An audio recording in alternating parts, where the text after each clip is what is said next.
Welcome to Strange Sounds, the iDoser.com series about strange, supernatural, or odd audio. Prepare to experience the most terrifying sound ever recorded. In 1883, the Krakatoa volcano erupted with a force equal to 200 megatons of dynamite, unleashing sonic booms heard over 3,000 miles away.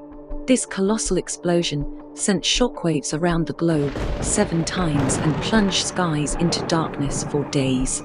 In this video, we play the actual sound of the Krakatoa volcano eruption. Don't miss this rare opportunity as we play the actual sound that shook the world.